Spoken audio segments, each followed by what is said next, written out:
வணக்கம் மாஸ்டர் நம்ம உபயராசி வரிசையில இன்னைக்கு நாம பார்க்கக்கூடியது முதல் ராசியாகவும் மிதுன ராசி. மிதுன ராசி ஒரு உபயராசி பிளஸ் காற்று ராசியும் கூட காலபுருஷ தத்துவப்படி மூன்றாவது ராசியான இது தகவல் தொடர்பு மற்றும் புத்தி செலுத்தத்திற்கான ஒரு ராசியாக இருக்கின்றது.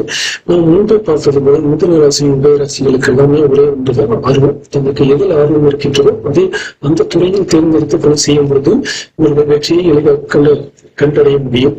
சோ இவங்களுக்கு மிதுன ராசிக்கு பார்த்தீங்கன்னா 5ஆம் வீடு என்பது ஆர்வத்தை குறிக்கக்கூடிய சுக்கரன் வீடாக இருப்பதனால உங்களுக்கு புத்தி செலுத்தணும் மற்றும் ஆர்வத்தின் அடிப்படையில் கலைநயமான ஆர்வமாக இருக்கலாம். இசை, ஆடையாக அல்லது பொதுச்சர தொடர்பு இவற்றில் ஆர்வம் அதிகமாக இருக்கும். இந்த துறையில் காட்டும் ஈடுபாடு என்பது இவர்கள் பெரிய வெற்றியாளராக மாற்றிவிடக்கூடியதாக இருக்கும்.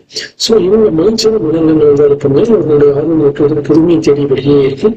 புதிய மனிதர்களை சந்திப்பது, புதிய இடங்களுக்கு செல்வது, புதிய வாடிக்கையாளர்களை பார்ப்பது அவர்களுக்கான வெற்றி